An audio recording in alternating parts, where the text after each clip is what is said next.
When summer comes along, we spend our days on friendship's wings and sing our summer songs.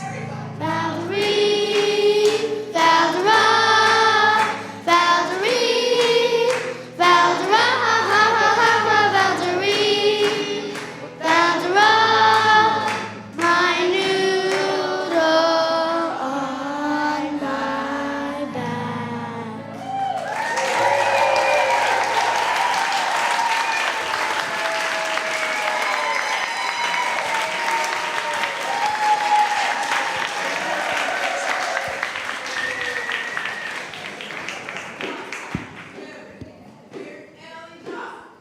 Anyone ready to swim? I'm in! Let's do our fanciest dives. High five! Hey, Sunday I passed my lake test. Oh yes! You kids are a dorky lot. We're not! This lake's for algae and birds. Absurd!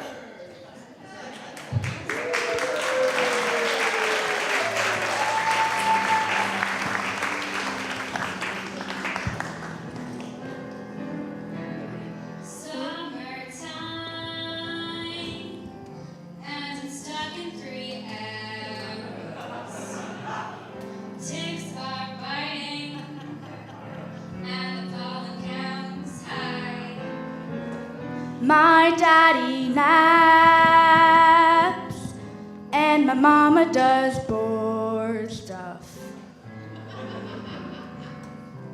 Oh yeah, and my Snapchat? There's no Wi-Fi. I miss Starbucks, miss my air conditioning, miss them noisy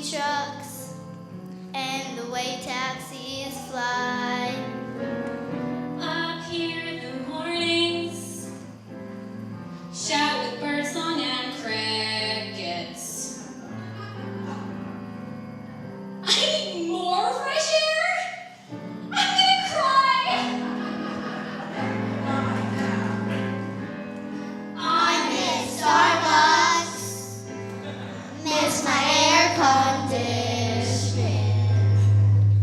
Miss that noisy trucks And the way taxis fly.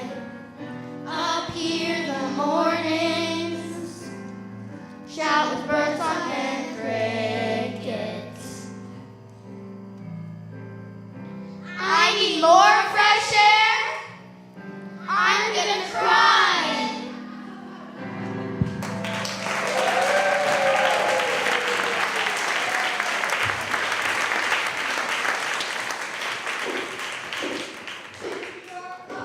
Sis, all you do is complain.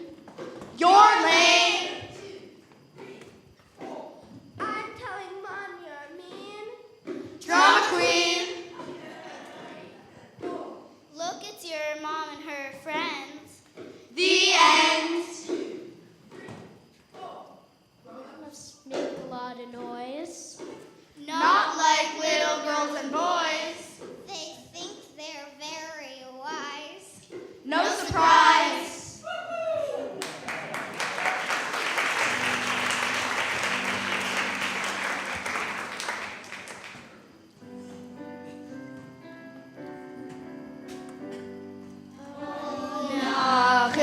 Nachis, the virtues we extol. When we talk about the kids, we lose our self-control. Tell you about my grandson, a genius is he. As smart as he is handsome, and he is only 3. He's working on his thesis for his PhD. He looks just like his parents, but he gets his brain from me. Oh, Nachis, the virtues we extol. When we talk about the kids, we lose our self-control. My Susie is a leader, initiative she'll seize. This most attractive child loves responsibilities. She'll solve 3 arrows problems, the fences, ticks, and trees. You know she could be on the board. They need her expertise. Oh, Nachis, the virtues we extol. when we talk about the kids, we lose our self-control. Nachis, the virtues we extol. When we talk about the kids, we lose our self-control.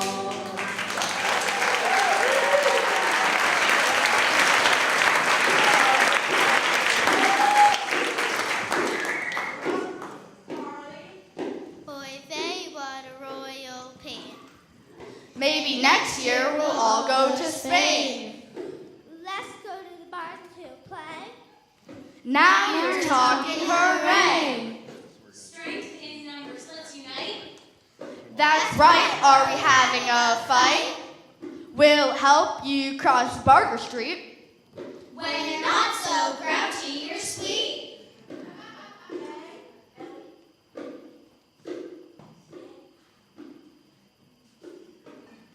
Hey, I want to play ping pong. Yay, I want to play ping pong. You're on.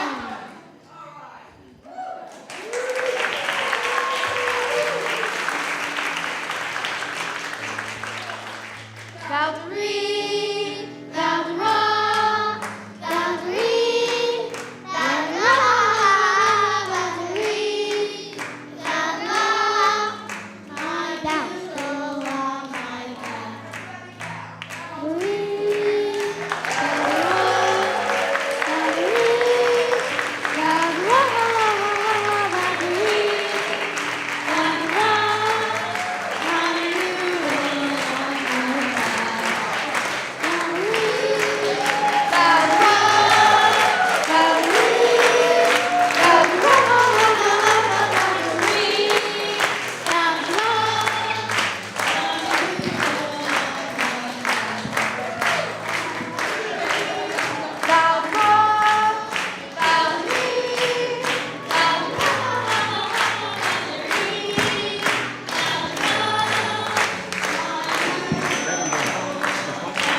Hi, everybody. This is the second annual Dragonfly event here at Three Arrows, and there's so many people to thank.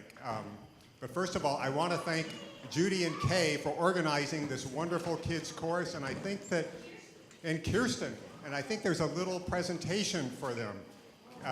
Here we go.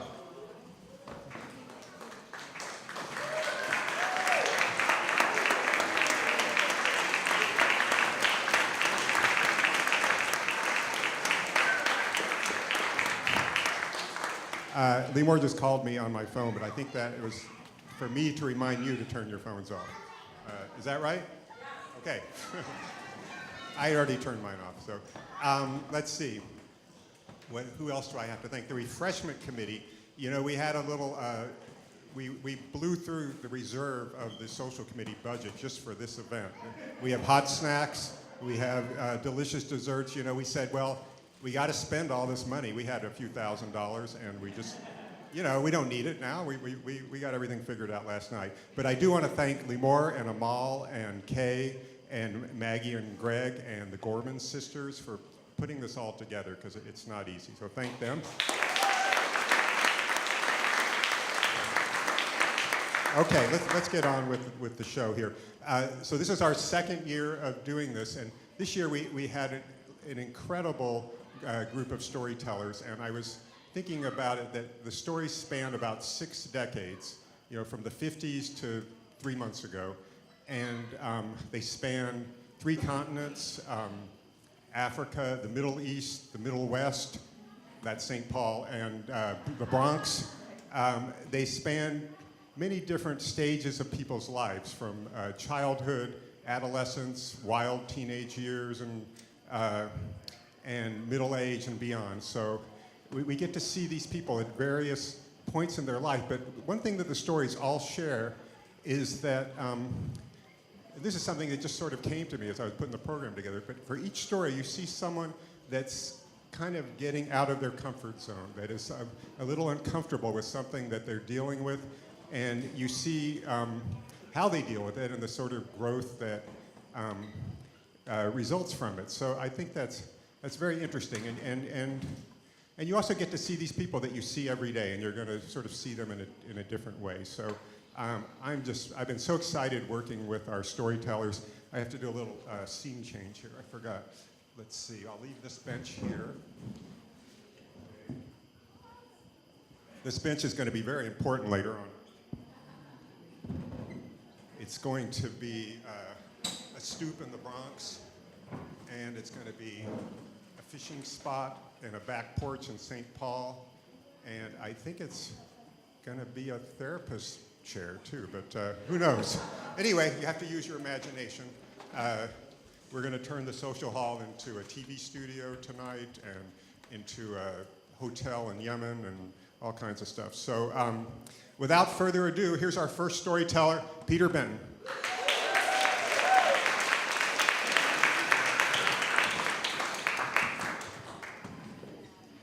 Well, I don't know how to go on after that wonderful introduction by the kids and also Andy.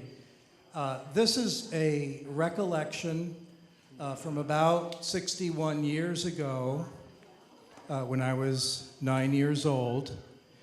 Back in those days, in the summer, I guess it was 3 or 4 years, in August, my mother would send me and my sister away from the apartment in Greenwich Village to her parents' house in St. Paul, Minnesota. My mother was divorced, single woman. Things were very difficult. She was a chain smoker, Pall Mall cigarettes, if you remember those. Anyway, so she would take us to the airport and put us on a flight. This would be Northwest Orient Airlines, and we'd be 2 unaccompanied minors, and it was first-class treatment in coach. There would be a stewardess looking after us who would walk us down the gangway and into the terminal to meet our grandparents, Curry and Vi. Now, Nancy was insistent that we address adults as with their first names, so it's Curry and Vi. So off from the airport, we go to the house on Lincoln Avenue in St. Paul. And August, as hot as it's been here in the last little while, Curry was a medical doctor, a surgeon, retired, which was very handy in case either of us fell and got a bonk on the knee or what have you. He could clean it up and put in a few stitches, and we were good to go.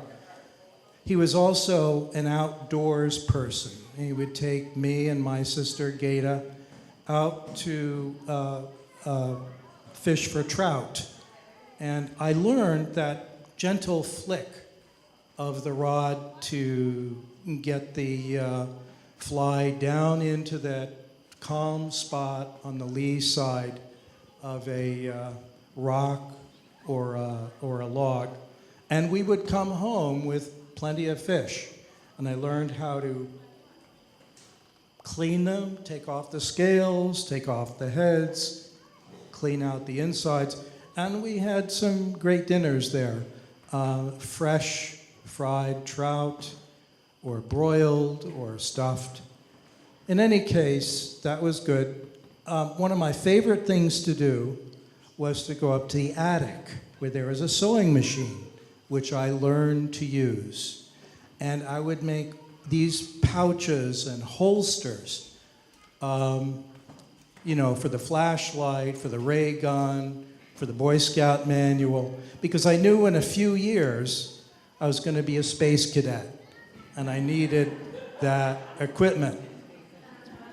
And then on Sundays, Vi would take us to the Presbyterian church nearby. I think my very first experience of a church service was there in St. Paul with grandmother Vi. And she would have these little tiny envelopes and put a nickel in two of them, give them to us, so that we had something to deposit in the basket as it was passed during the service. And then after the service, there was Sunday school. And that would go on for a while. And I learned about God and Jesus. That was the way the teacher said the name. And the apostles. And I'd be told about avoiding sin. The issue for me at that age was, what is this? Nobody really described what sin was. And I thought, well, maybe I'll learn about that when I get older. So as we get into the third week, beginning of the third week, Nancy would come, and on one of those visits, she came on the back of a motorcycle. And she came with a college friend. They drove from New York to St. Paul, and he dropped her off there at the family house, and then he went on to his family, who also lived there in St. Paul. And so as a family then, we kind of did things. Curry took us to the Minnesota State Fair, and what an experience that was. All these kids, a little older than I was, this one with a flock of prize chickens, that one with these gold medal winning sheep, a whole family of pigs in a corral, and these young women with hats and jackets and jodhpurs and boots, taking their horses through all of these activities, dressage, equitation, jumping.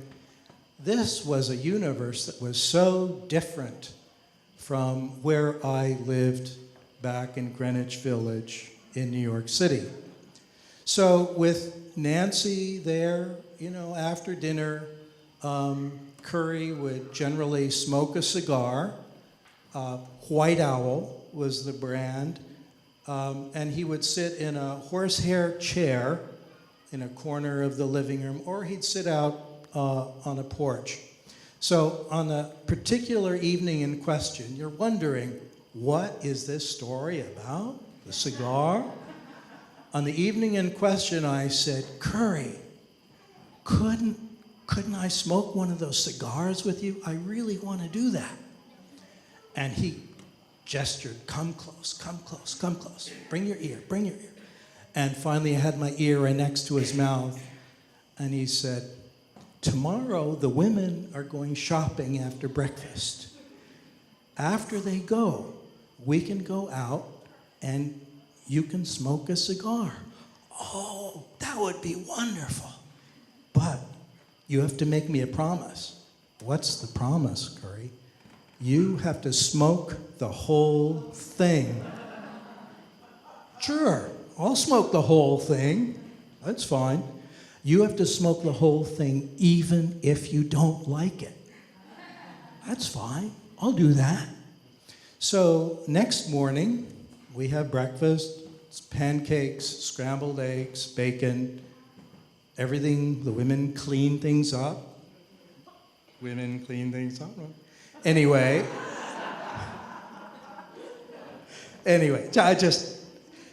and off they go shopping. And I say to Curry, could I smoke that cigar now? And he said, all right, come on out to the porch. Come on, have a seat. We'll sit on the bench. And there was an ashtray on a pedestal. And he took a little packet of cigars out of his shirt pocket, took a White Owl cigar in it.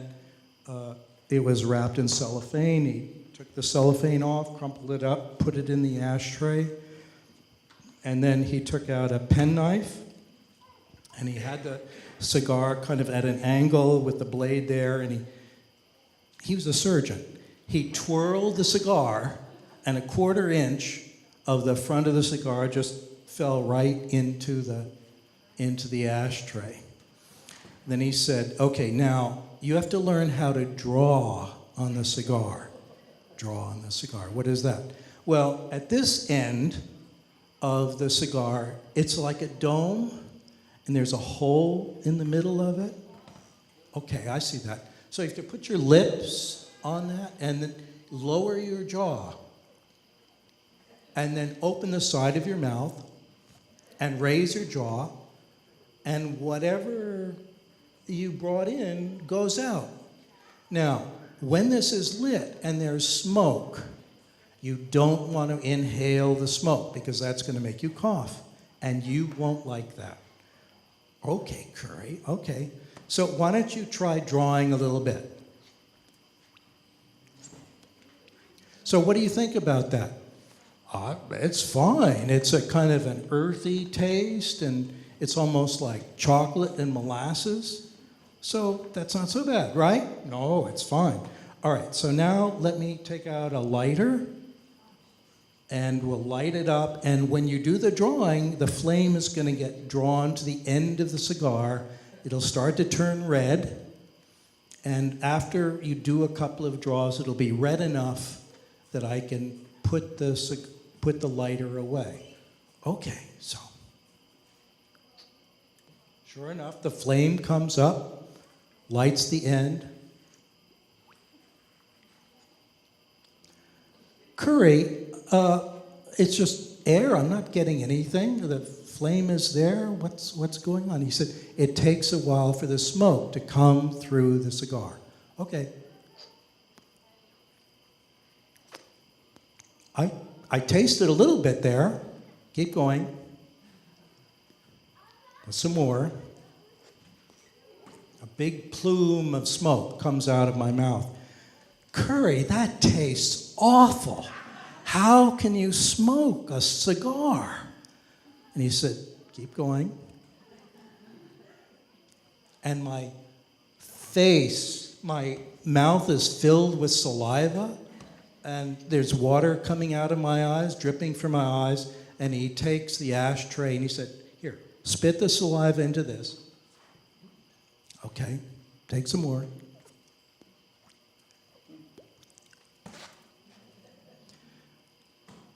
Oh, oh. Now, there's something else you need to do, Peter. Oh, what's that? Well, here's the end of the cigar. Take your finger and tap the end of it sharply. All right, so I take the cigar out and I tap the end, and a little barrel of ash falls into the ashtray. Very good. That was a really good job. Okay, go on. You don't have to puff so much. Just every once in a while, take a draw.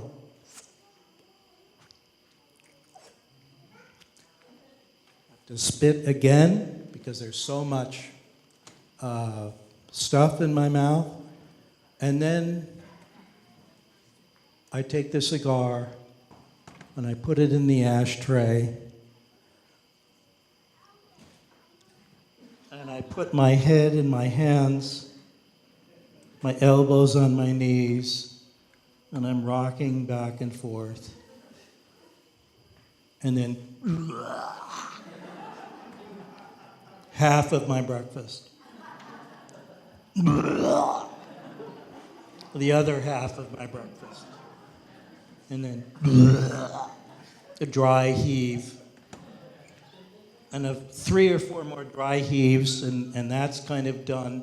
But the saliva is just coming out of my mouth and dripping onto the porch. And I'm just leaning back and forth. And then Curry gets off the bench and he comes and sets himself in front of me, kneels. He's watching out for the stuff that's come out. And he, with his fingers, he lifts my head up. And he said, "Smoking is a dirty, nasty habit. Don't you ever do it again."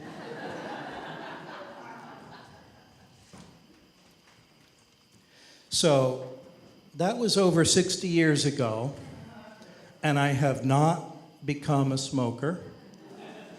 But I have to report that maybe 5 or 6 years ago, after that incident, Curry died of lung cancer. And then some years later after that, when I was 20, my mother died of lung cancer as well. And I am here now. I can share this story among you, and I'm so grateful for the chance to do it. Thank you.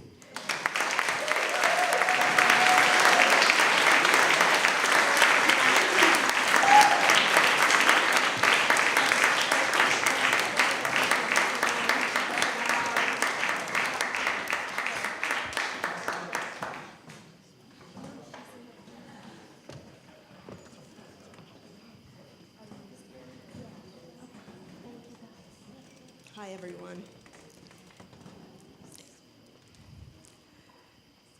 I got off the big yellow school bus and walked to the front of my building. It was one of those white buildings in the North Bronx between the Grand Concourse and Marshallou Parkway. I walked up the steps and looked around.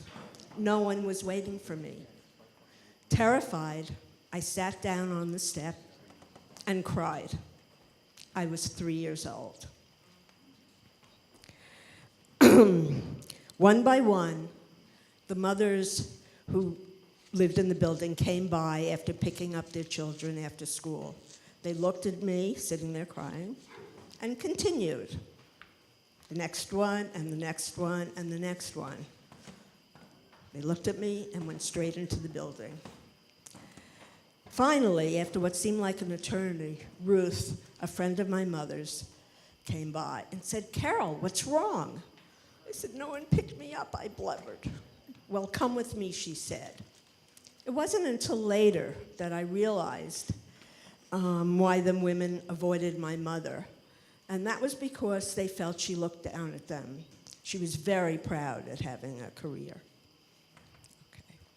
So that was what my life was like until I was 6. There was a parade of different women who would come by, who would take care of me, but I never really feel they cared about me. I don't remember their names. I don't remember what they looked like. I don't remember them.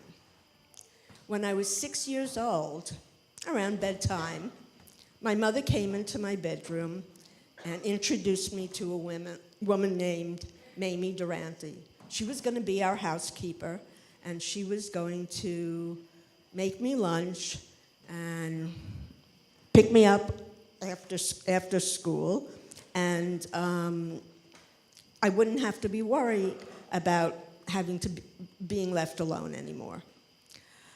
Mamie Durante was an African-American woman from Philadelphia. She was a single parent and had a daughter, Annette, who was 2 years older than me. She once told me that her grandfather had been a slave. I wanted to know more about him, but she never seemed comfortable talking about him. So, things changed for much better for me at that point. She brought some safety and stability into the house. When my brother Jerry was 4 years old, he just couldn't understand how Mamie could always see what he was doing even when her back was turned. He just couldn't figure it out. And Mamie, finally got tired of his constantly asking how she could do this. And she finally said to him, "All black people have eyes behind their head." Okay. So, of course, he had to see this for himself, so he got a stool, climbed up, and he parted her hair and searched for her eyes. No matter how many times he did it, no matter how hard he looked, he could never find those eyes. Mamie never let on. This is the kid with the PhD, hard to imagine. When I was 10 in 1955, it was the first year that the Dodgers won the World Series. I know. What was a nice Jewish girl in the Bronx being a Dodgers fan? Well, Mamie was a Dodgers fan, as were most African Americans at that time. So we would watch the game. The games all started before 3 o'clock in those days. So I would race home from school, and before I took off my jacket, I would turn on the television, black and white, of course, and Mamie and I would watch.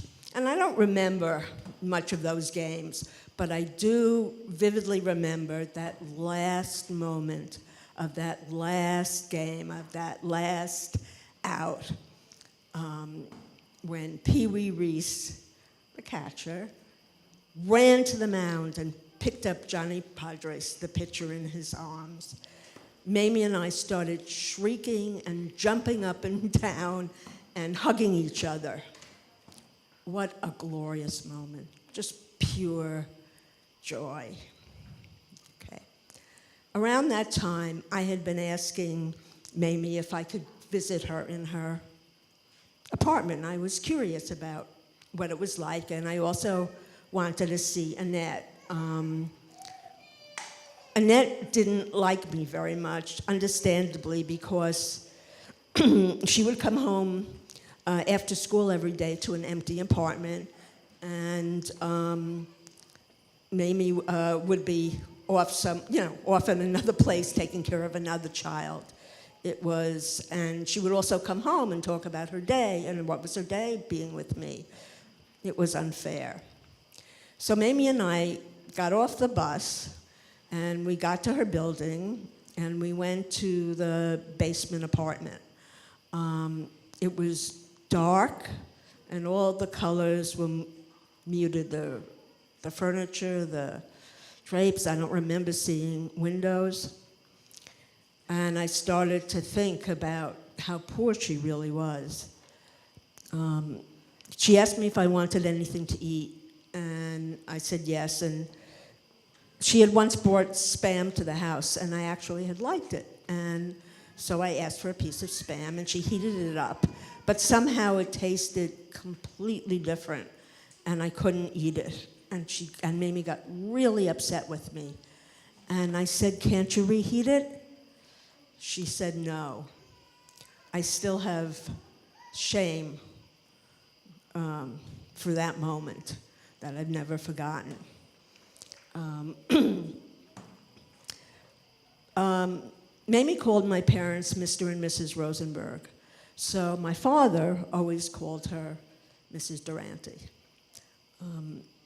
He would come home, he would drive home after work, and in the winter, he'd be driving along the concourse and he would see this lonely figure standing out there. It was freezing, it was dark, and he would just turn his car around and pick her up and take her home. As an adult, I worked with women very much like Mamie for over 20 years, helping them get out of poverty and reach their dreams.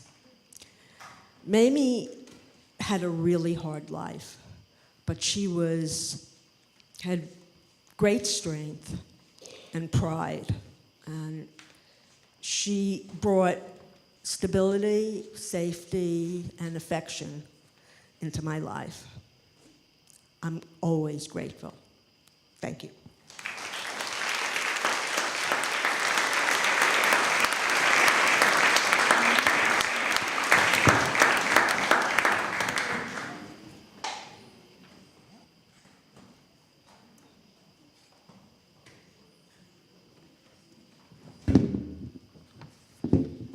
So I'll be reading The Lobster Quadrille by Lewis Carroll. For those who haven't brought the dictionary tonight, a quadrille is sort of a square dance. A whiting, which I'll refer to, is kind of a fish like a cod, and a porpoise is what we used to call a dolphin. And in the original version, this is performed by the Mock Turtle, so temporarily think of me as Mitch McConnell reading this to you. So. Okay. But forget that image as soon as I'm done. Okay, sorry. Okay. Will you walk a little faster, said the whiting to the snail. There's a porpoise close behind me, and he's treading on my tail. See how eagerly the lobsters and the turtles all advance. They are waiting on the shingle. Will you come and join the dance? See, will you? Won't you? Will you? Won't you? Will you come and join the dance? You can really have no notion how delightful it will be when they take us up and throw us with the lobsters out to sea. But the snail replied, too far, and gave a look askance. Said he thanked the whiting, but he could not join the dance. Would not, could not, would not, could not, would not, could not join the dance. Oh, what matters is how far we go, his scaly friend replied. There's another shore, you know, he said, upon the other side. And the further off from England, and the nearer 'tis to France, then turn not so pale, beloved snail, but come and join the dance. Will you? Won't you? Will you? Won't you? Will you come and join the dance?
Does that work?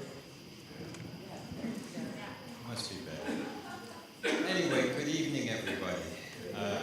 I'm Mike Gallagher. I've only been a member for 19 years, so I'm fairly new. But this is something that happened to me a bunch of years ago. 35 years ago, I get a call from the producer of a TV show on Channel 5. It was called Saturday Morning Live, and they had to change the name to Saturday Morning when Saturday Night got involved. So, okay, Saturday morning, they say, we need someone to do a live home repair spot. So the home repair spot was simple, but live television? Now, I had never been on stage, I had never done public speaking, I had no interest in this, so of course I said no. She said, well, Ginny Griffin said you'd be good for this, why don't you come in for an interview? So I talked to a friend of mine, he said, well look, you're not going to get the job anyway. I had a classic hippie look, which was hair down to the middle of my back, and a full beard. So, okay, I'll come in and chat with you. So I go into the studio on 63rd Street, and I meet with this woman. She said, look, come back for an audition, that's all. And, you know, if you don't want to do it, you don't want to do it. So that's on a Tuesday. On the following Thursday, they call me up and say, you're going to do your audition today. So I go to the studio. It's a bigger room than this. Is this too loud? No. Okay, I hear feedback. Bigger room than this. It has 2 turntables on the side. One side faces the stage. One side is big enough to stand on and be off stage. So you set up your presentation, and you're on. So, okay, I'm up there, I'm gonna fix a broken window. I break a window, I fix the pane, I do all this stuff, and I leave the show. Okay, that's the audition. They called me up Friday morning and said, okay, look, you have to be here at 8 o'clock Saturday. You're on. So, okay, what are you gonna do tomorrow? Well, I'm gonna do a window, that's the only thing I have set up. So I bring in a window, we do blocking, I meet the cast, and I meet the host, Gene Rayburn. Now, there's gotta be a lot of people that still remember Gene Rayburn. The Match Game, that is correct. He had been on TV probably 40, if not 50 years. So I'm there and I am new. So we do the blocking, and then I set up behind on the turntable. And after the commercial, they turn the turntable, and I'm there facing a live audience. So I say I'm gonna break a window, and Gene says, oh no, I wanna break the window. Okay, Gene, put your glasses on. So I give him safety glasses, I give him gloves to put on, and Gene breaks the window. So I'm up there, and now I clean out all the broken glass, put it in a bucket, clean around the frame, put a new pane in, I pound in the points, I put the putty around, I clean it around, make it neat, hold it up, the window's fixed, and I'm done. One would think this would be simple, right? But now, in live TV, anything that can go wrong will go wrong.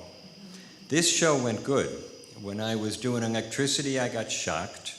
When I was trying to do wallpaper, it wouldn't stick. I took a staple gun and put it up. But, you know, they kept asking me back, so why not? So this went on for 2 years. Every Saturday, I had to come up with a new project, bring it to the stage, and perform. Now, the cast was made up of Anne Marie Hoosty, who was Jackie Kennedy's personal chef. So that was impressive.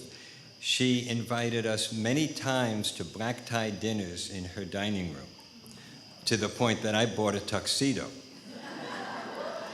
The next person was Mr. Mother Earth.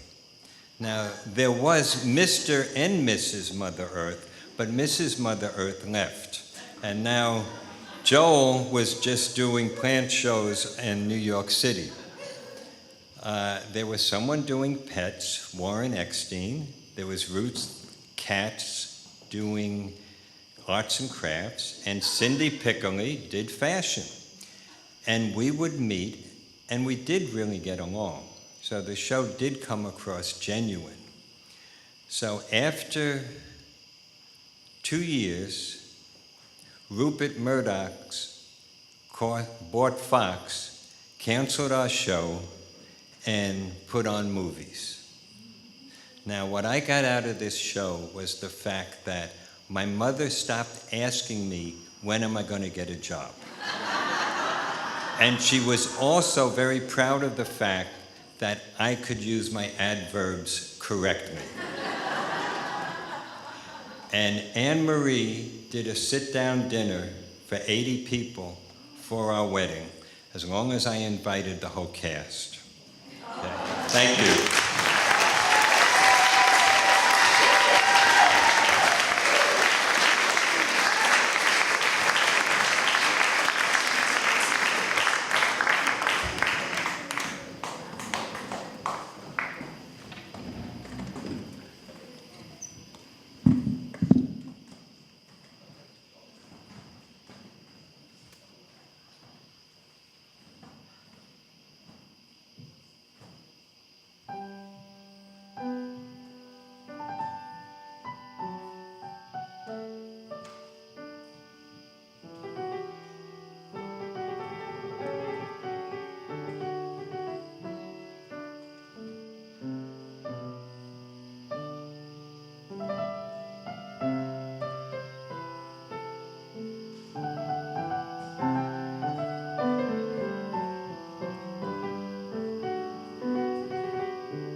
For 25 years, my life was about playing the piano.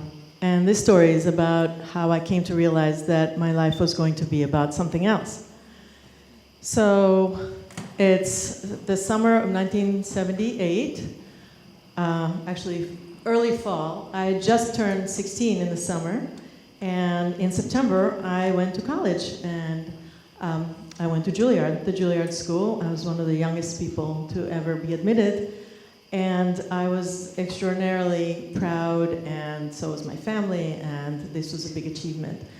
So it was 3 or 4 weeks into the school year, and I was on my way to the first studio class of the year. And a studio class is when all of the students that study with the same teacher come together, play for each other, give feedback, and it's a teaching tool. It can be extremely stressful, obviously, because you're competing with these other young pianists. There's not a lot of opportunities and a lot of talent in the room.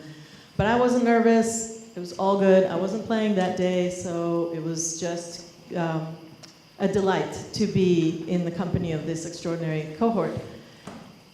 So I come in.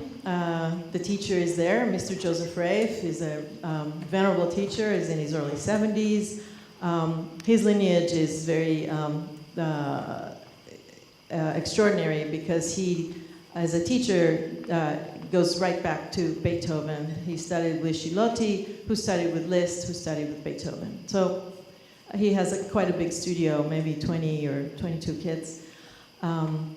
And so I come in, I take my seat, and class starts, and Mr. Rafe says, "We have a new student who just joined the studio. Why don't you stand up and say your name?" So I stood up and I said, "My name is Limor Tomer."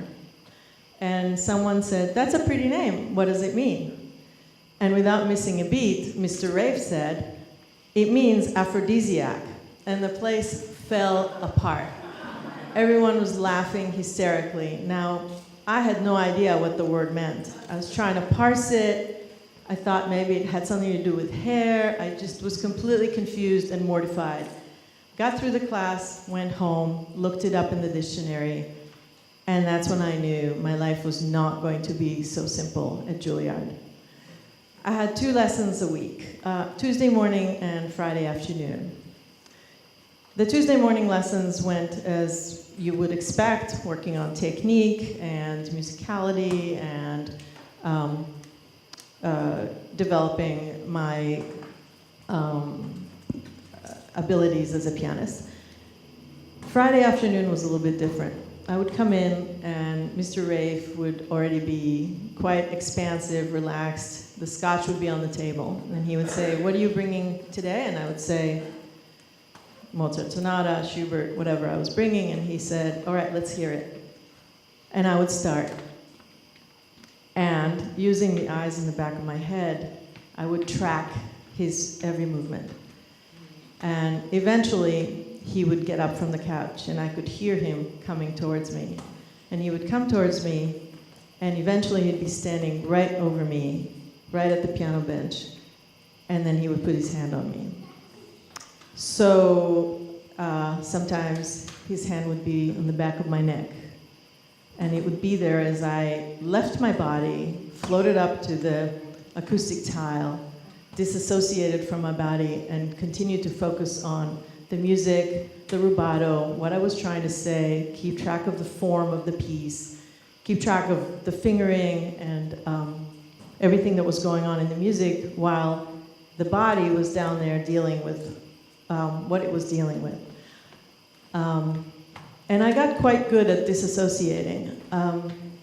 And this would happen every Friday for 6 years.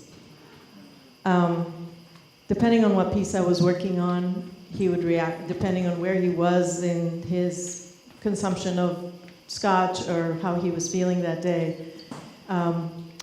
His hands would travel down my body.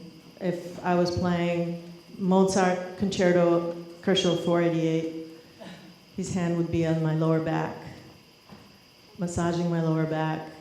Sometimes, if I was bringing Beethoven Waldstein Sonata, maybe his hand would be on my shoulder, sort of feeling my skin as if it was fabric that he was testing.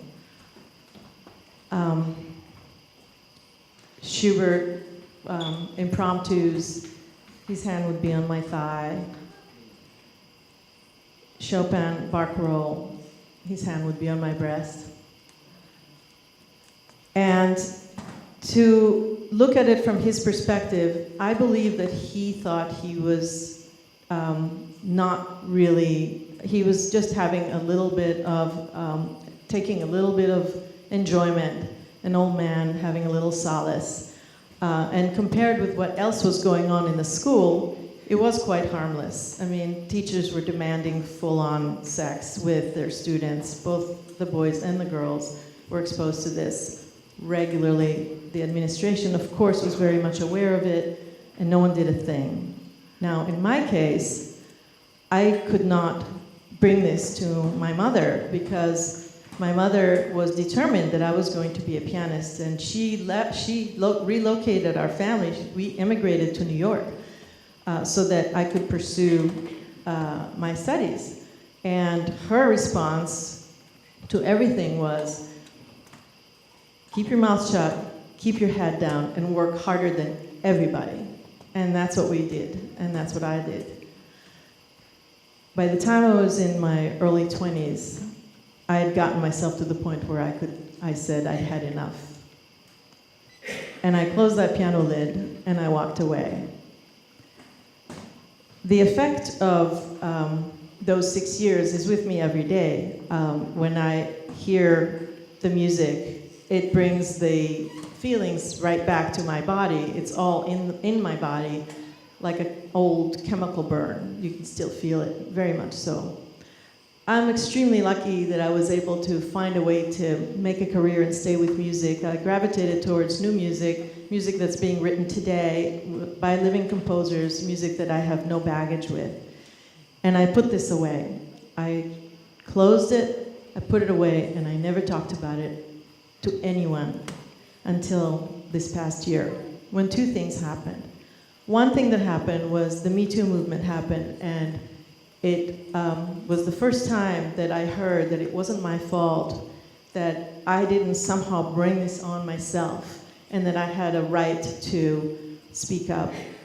And the second thing that happened is that I found myself in the care and custody of the most extraordinary, beautiful young musician, 15-year-old musician, my daughter Amal. And I thought, this has got to be spoken about. This has to happen because if nothing else, she needs to know, she needs to hear this, and she needs to know what to do. And I did not have the kind of mother that would support me and protect me, but I only hope that I can be that kind of mother to my young musician. Thank you.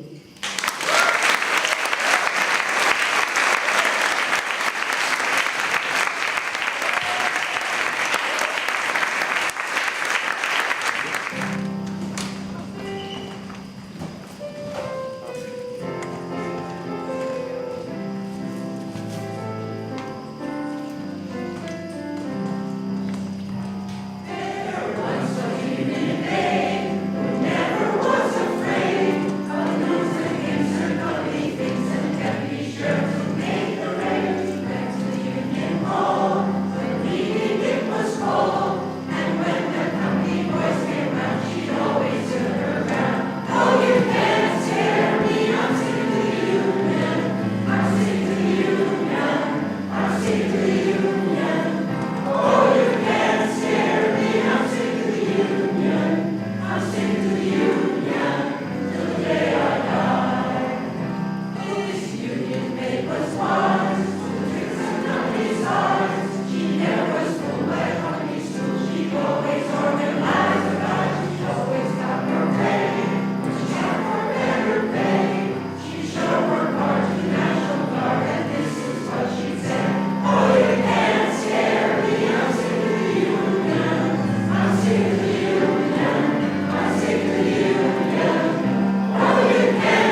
It was my birthday, and I wanted to go to Yemen.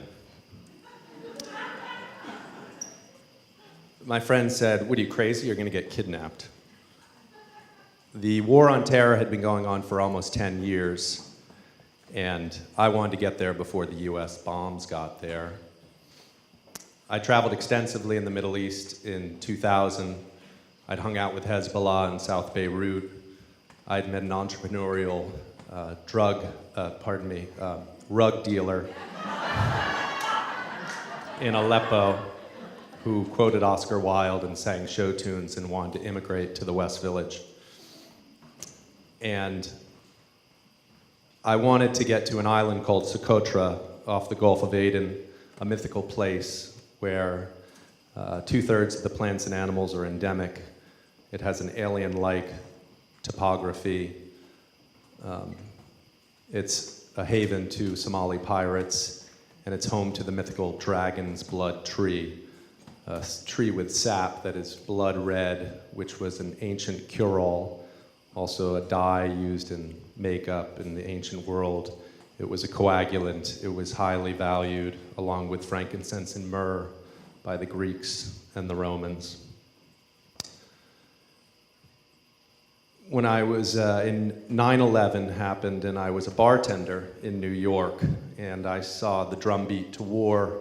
Even the New York Times seemed to be nationalistic and pro-military involvement in the Middle East. And I had to get out of there. I couldn't stand the vibe, so I packed my bags, quit my job, and I was going to backpack through Latin America down to Patagonia. It started with a wedding in Cartagena, and I met somebody, and he said, "You should come to Bogota." I said, "I'm not going to Bogota. I'm going to get kidnapped there." And following a rule, whenever I'm invited someplace and I have a host, I go. I ended up going to Bogota. I never made it to Patagonia. I lived in Bogota for a year and taught English.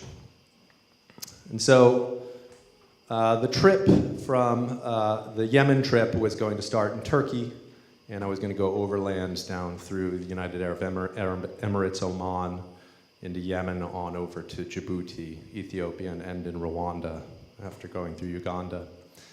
And there I was on a bus coming from the tomb of Job, an Old Testament punching bag and a prophet in the Quran. And I was drawn towards the other only tourist on the bus, which was a tall Japanese guy by the name of Takami. He wore a Arab Emirates tunic and a headdress that it looked like he'd bought at a costume shop, and he claimed he was from Malaysia because he was afraid recently in Yemen some Japanese tourists had been kidnapped. In Yemen, the deal is you check in with the police. That's the rule for traveling. The government says it's in your best interest for your protection, but in a failed state, it's often just a shakedown for money, and if you're going to get kidnapped, the government's just as good in selling you out as anyone else, and we were determined not to follow by the rules. And when it comes to kidnapping in Yemen, it's really a method for tribal leaders and elders to extort from the government services like clean water or paved roads, which they don't get because it is a failed state. I met a Liverpudlian oil contractor who had a team member who'd been kidnapped over 10 times, and he loved it. When the elders kidnapped him, they said, "Oh no, not the fat one again. He ate them out of house and home, and he was always treated very well. For the most part, you were treated pretty well." And so there was me and Takami traveling to Mukalla, which is where we were going to get the plane to Socotra. Mukalla is an Al-Qaeda holdout, but also just a normal city where normal people are going about their lives. The only way to get there was a shared taxi, so it was an old Toyota Land Cruiser, bald tires, held together by baling wire. And there are about 15 Yemeni men in there chewing khat, which is the aphrodisiac leaf that everyone chews there. It's a cash crop. It's draining their groundwater, despite themselves. And we were flying through Wadi Hadramaut, which is the ancestral home of Osama bin Laden. And a man taps me on the shoulder from the third row, and he introduces himself as Farhad, an exiled Kathiri prince. And he grew up in Singapore. He's a confessed former junkie.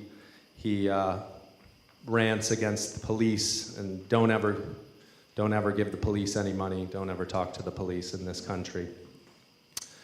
And so we get to Mukalla, and Farhad sort of attached himself to us, and he says, you got to stay at this hotel. So Takami and I are at this hotel. We got our own hotel room, but Farhad's going to go out for the night with us. And he shows up and storms into the room, and he screams into his cell phone, I've kidnapped an American. And he holds the phone to my ear, and I hear a voice that says, are you American? I'm like, yeah. And he grabs the phone away before anything else can transpire. And he looks at me and holds the phone. He says, my cousin. And he folds the phone up, and that was weird. And he busts out some hash, claims that I wanted it, I don't know, but he starts to roll it up, and I said, look, man, I know what they do with people in this part of the world for drug possession. I don't want anything to do with that. And he sticks his head out the window. I insist, if you're going to smoke that, you got to stick your head out the window. And so he's sticking his head out the window, and this hotel, which is really not very nice like most of the hotels, but it's draped in the largest red, white, and black Yemeni flag you've ever seen.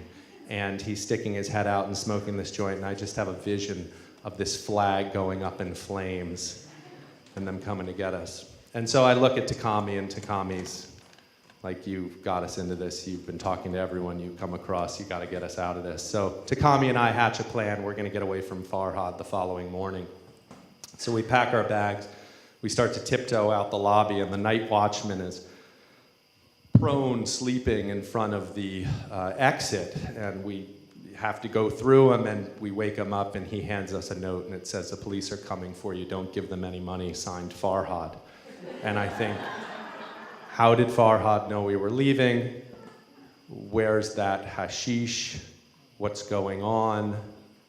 Have we been kidnapped? Was that a proof of life call? Is this an exchange?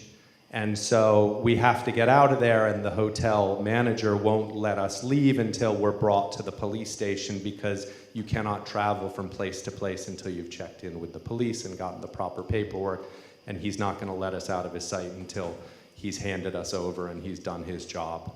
So he drives us out to the outskirts of town, and there's the most menacing facility you've ever seen, and it has razor bar, and there's a camera with an X through it, and it's clearly a military facility or some sort of police facility. And I look at Takami and I say, and I think if we go in there, we may never come out. And so we kind of turn about face and say, no, thanks, we're good on this, and we start to walk away as quickly as possible. And there's a taxi line there, and we approach one taxi, and the taxi won't have anything to do with us until, two guys walking away from a police station, they're no good, we're not picking them up, or we don't have the proper paperwork, or, I don't speak much Japanese, Takami doesn't speak much English, neither of us speak very much Arabic, and so on. So we eventually get to a taxi that will take us, but they're not taking us to Aden, they're not taking us, the flight's not going to Socotra, but we get to the airport in Mukalla, and we just wait for the next standby flight. And so I eventually did get to Socotra, and it really was a spectacular place. Children caught sharks with their bare hands, and I didn't see any Somali pirates that I know of, but I was sitting there on a white sand beach in this beautiful turquoise lagoon, and there were former Soviet tanks buried into the dunes behind me, and a beautiful shoreline, and I heard that there were poisonous manatees in the water, and I saw a sailfish jump out, slashing at bait fish on the horizon, and I'd seen these Yemeni children catching sharks with their bare hands, and the whole time during this travel, my radar was finely tuned, looking out for self-preservation ultimately. And was I kidnapped? I don't know, but sitting there on the beach, I was too afraid to even go into the water. Thank you.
Have you ever been in a situation when you were asked to take on a responsibility that you were not sure at all you could do, but there was no way to say no? Well, that's what happened to me in March just of this year.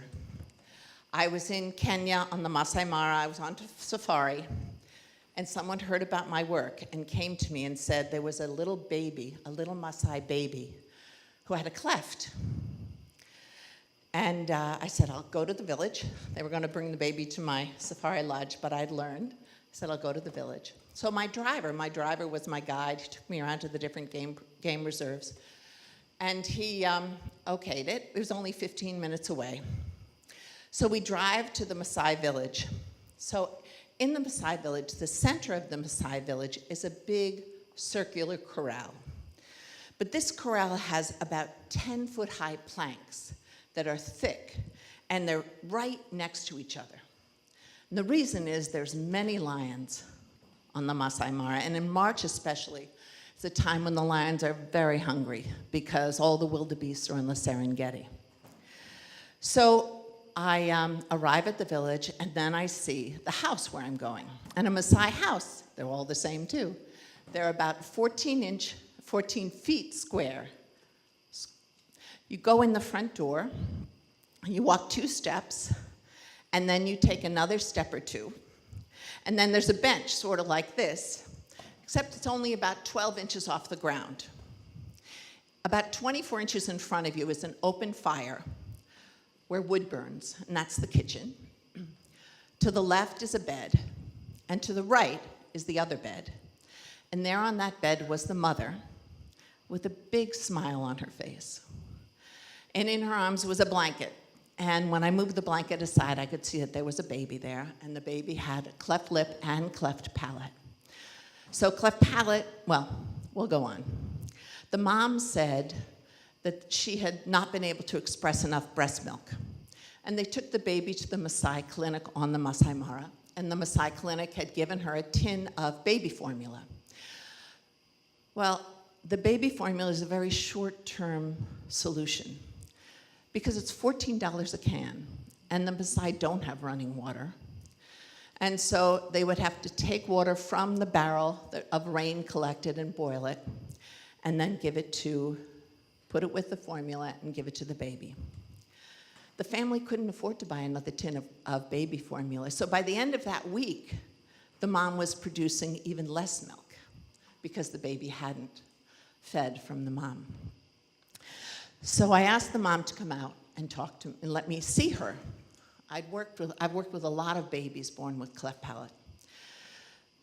In the reason we had to go out in the house, the only window was this little window of ventilation, maybe 8 inches a circle right above the stove. So the mom came out with me, and I started to see the baby. Now, the Maasai people, I don't know if you know the Maasai, they're tall and thin, and most of the men, over 50%, are over 6 feet high. They're very thin. They're the ones that lean on have their leg up, lean on their spear, and they have that red plaid blanket that they wear, and they're cattle herders, slim people. So I looked at the baby, and I lifted up the blanket just to see, and I saw the rib cage. And then I also saw a distended stomach. Now, I've learned that I don't expect African babies to look like our little American babies. Some do, and some don't. But the Maasai, I would think, would definitely not. But then I looked longer and deeper into that baby, and I saw that one thing I know about African hair is when a baby is malnourished, there's a red tint to that African hair in the light, and that baby had that. The other thing I saw was the fontanelle, which is that space the skull doesn't fully fuse in utero, so then the baby can pass more easily through the birth canal. You know, you're not supposed to touch the top of the baby's head. But with this baby, the fontanelle, I'd never seen this. It was actually, the skin was depressed because the baby was dehydrated. And because babies are fed only through liquid, it also meant that he was malnourished. Additionally, that baby was listless, it had this weak cry, and had this look of struggle on his face. The baby wasn't a newborn baby. He was 3 months old. But the mom had this beautiful smile on her face. So I knew that I had to get help for this baby. I'd worked with a lot of little babies like this, and you can lose these babies very quickly because they're fragile and they're small and there's not a lot of resilience. I had just done I was in Kenya because I'd done some work with Smile Train in Nairobi at a conference, and so I called Smile Train East Africa, the director who I just spent a lot of time with. And he said, well, we actually do have a place in Kenya that specializes in nutrition for babies born with cleft palate. I said, let me talk to the person, let me see. It was 7 hours away from where we were. But my driver, who was Christian, from a different tribe, but Christian, and this was Easter Sunday, he saw the baby and he saw the path we had to take, and he said, I will go, I'll drive you. So we drove, the next morning, I have to say that night I didn't sleep very much because I felt this enormous responsibility, and I truly wasn't sure whether I had the skills. I'm just a speech therapist. And even doctors would have other people and ways of understanding what this child needed and providing it for them. So I didn't sleep much. The next morning we got to the village at about 6:45. And the mom was there, the dad was coming with us. There were about 9 kids. The family had 5 kids, but there were more and more kids every time I was there. And we started to drive, and we had sort of a van-y kind of thing. And I noticed there were all these Maasai along the dirt road. And I said to the cousin who had brought me there, I said, wow, everybody's out in the morning. And the cousin said to me, everyone knows about this baby. And they all know you're there to help him. And they all wanted to see you be helping him. So they were smiling, and I was more and more fearful that I didn't have the skills. But there was no one else to turn to. We drove for 7 hours, and I kept checking the baby to make sure the baby was still alive, because for those of you who've been in Africa, you know that many of the roads in Africa are not great. Even the paved roads are not great, and most of the time we were not on paved roads. And you call it the African massage because you're bumping all over the place, which is fine when you're this age. You end up with a couple of bumps and maybe a pulled muscle and a little soreness. But when you have a baby who's 3 months old, who's so fragile, I kept worrying about that baby. We finally did get to the hospital, and they admitted him. Took a couple of hours, and they needed to check his weight. And it was quiet in the hospital, except the emergency room was active. And I walked in with the mom, the driver, and the father waited outside. And I walked in with the mom, and for the first time, she took off the blankets and all the inner clothing that would be on this baby and put him on the scale without any clothes. And I saw a pause in the emergency room of all the activity because people could see, the doctors and the nurses could see this baby was in such extreme shape. The baby was accepted to the hospital, admitted, thank God. We learned the weight. So this was a 3-month-old baby, and he weighed 6 pounds, 2 ounces. He was admitted to the hospital. I truly didn't know if he was going to survive. That evening, I went back to Nairobi, and I was in the hospital. My mom, who's 95, I called my mom on my FaceTimed her. There was all kinds of internet in Nairobi. And I talked to my mom, and I said, Mom, and I just started sobbing because it was a relief for me, but it was also this fear. How had I done with this responsibility? And was it right what I had done? Had I done everything? I flew back the next day to Paris, and a few weeks later, I got an email from the director of the hospital and the person in Smile Train East Africa saying that the baby had been in the hospital for 3 weeks and had been discharged. When I had been there, I always think about the long term. So I wasn't going to give them money for a can or two of food. I had given the family enough money so that they had a can of formula, enough money for cans of formula and milk and water until the baby was 7 months old. So I knew everything was covered by Smile Train at the hospital. Once the baby got out, at least I knew we'd have nutrition until he was old enough to eat solid foods, more solid foods. When I looked at the pictures of this little baby, and his name was Isaac, I saw that he now was thin, but Messiah thin, and I knew that he was going to live. Thank you.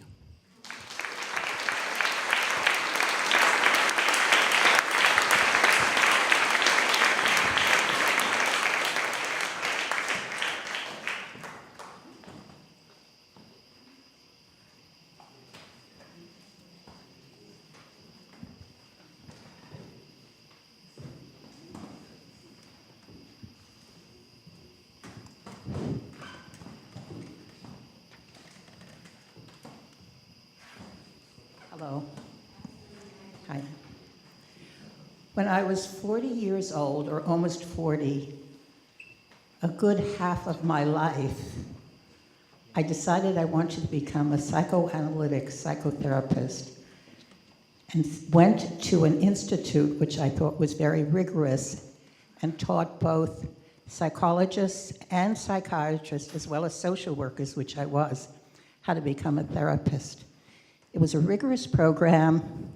I was in analysis for 3 days a week, supervision, and I was required, in addition to academic work, to see 10 patient hours at the clinic.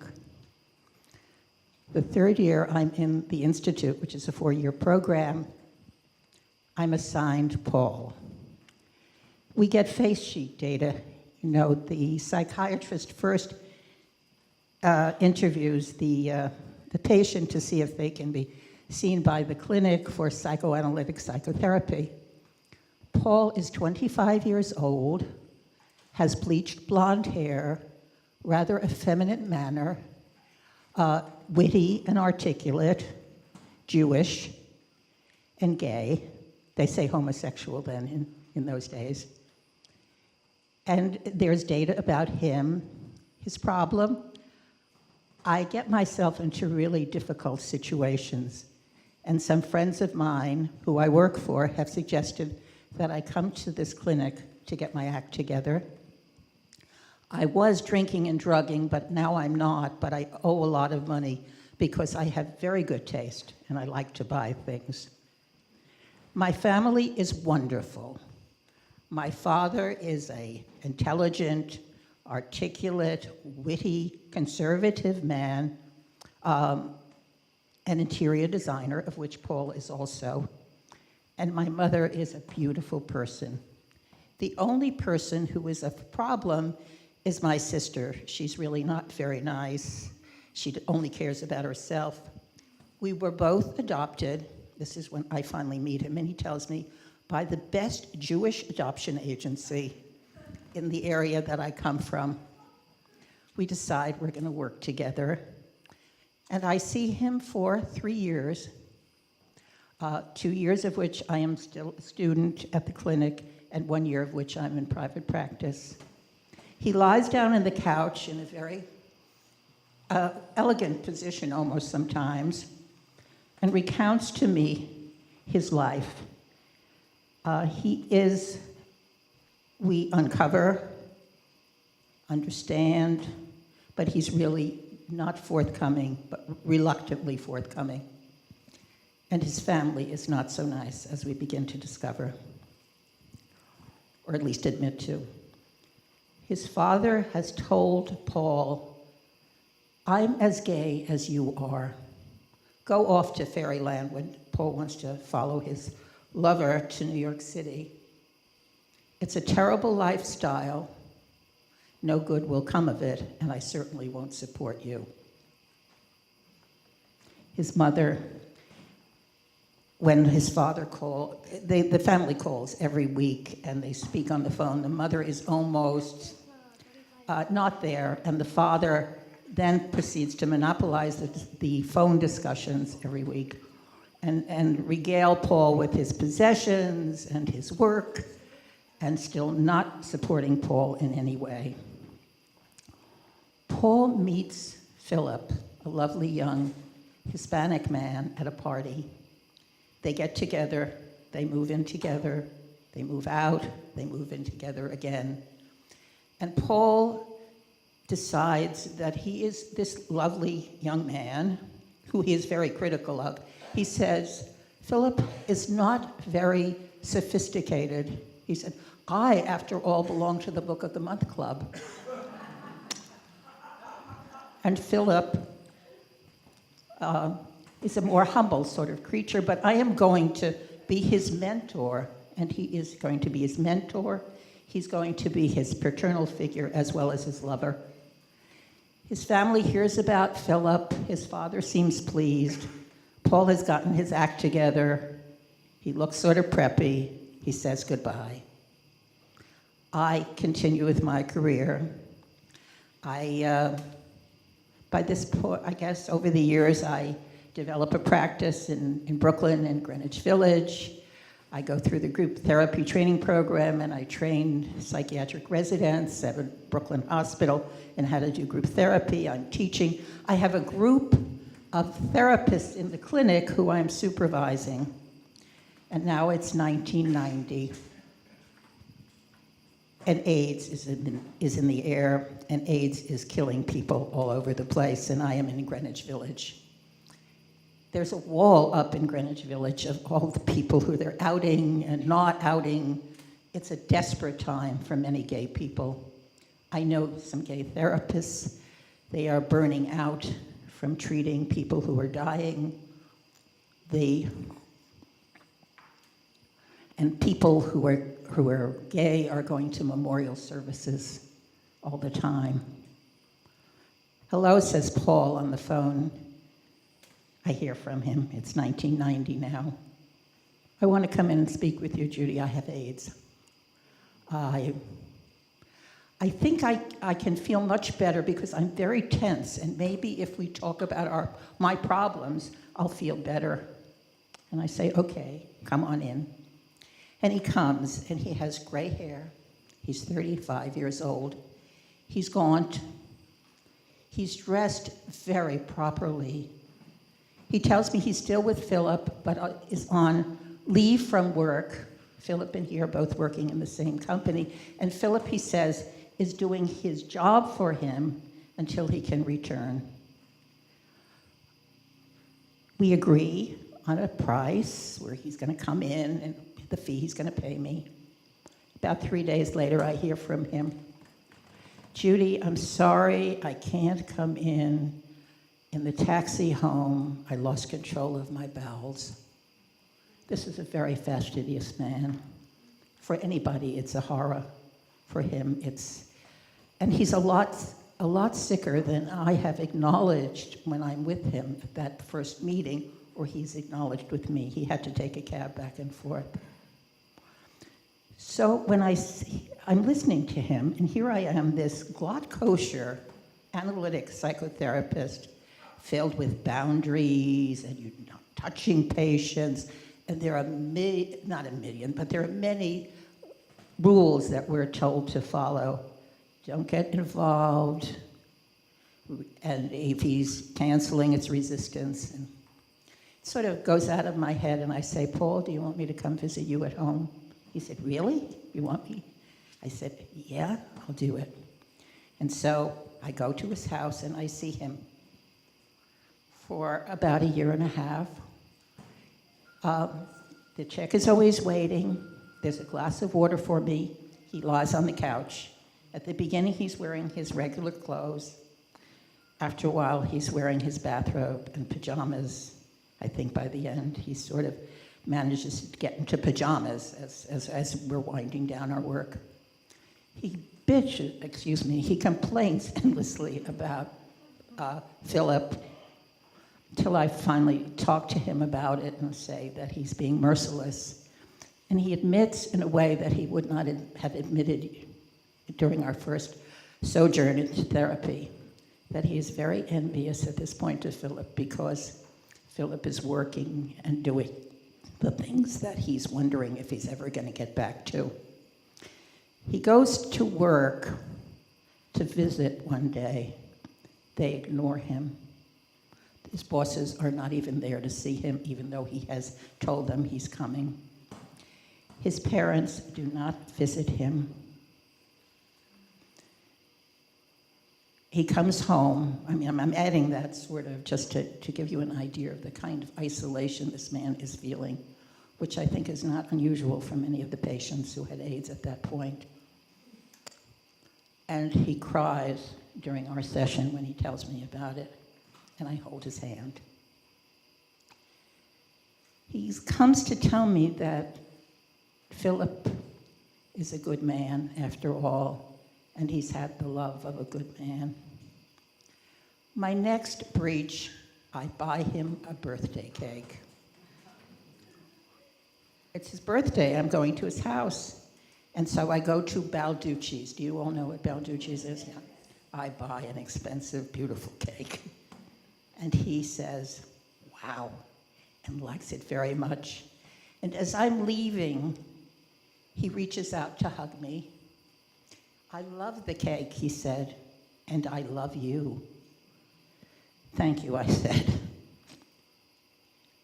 After that, every time I left, we hugged. And the next time he said, I love you, I said, me too. Me too.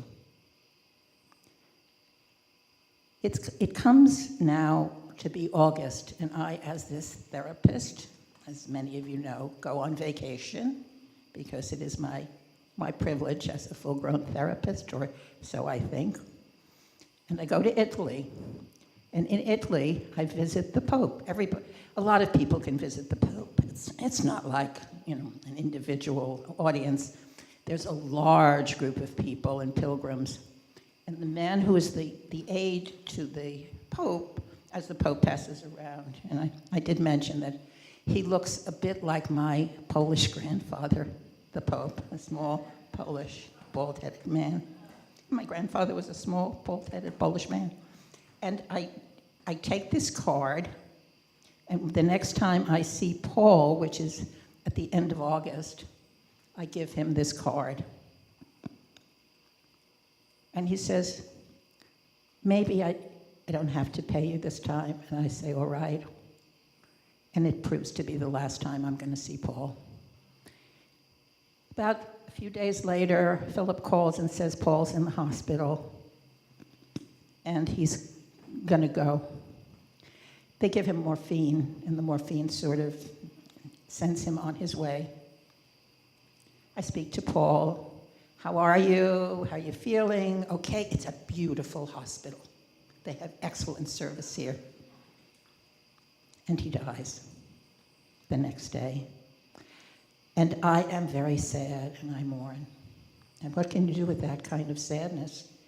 That unfair kind of mourning where people, sometimes people die and you kind of expect it and it's sad, but this is a 36-year-old man, and he's died because they have a disease that nobody can cure and nobody seems to be willing to cure.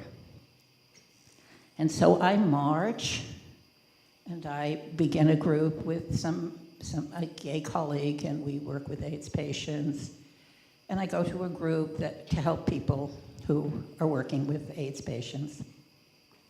And a few years later, I decide I'm going to write a paper because a friend asks me, would you like to do a presentation for the Analytic Society's conference, yearly conference? And I think maybe I'll write about Paul. And then I think about the Freudian diva at my institution who I'm sure knew Freud or some of the relatives. And she's going to say when she hears what I did, you did that? But I say to myself, you're going to do it. Even though you have dread, just go ahead. And I give my paper. And when I arrive at the second half of my paper, which is describing my work with Paul at home, I begin to hear sniffling in the audience. And by the end of the paper, there's outright sobbing. My colleagues are, I think, mourning with me, but also mourning their patients, their friends, and even their families. And the Freudian diva stands up and says, I like you. What a lucky man to have a therapist like you. Who knew? I'm reminded of a story or an incident with Philip at Paul's funeral. He comes up to me and he says, now Paul is Jewish, and he sat in a Jewish funeral. Philip is Catholic, and he's a former altar boy.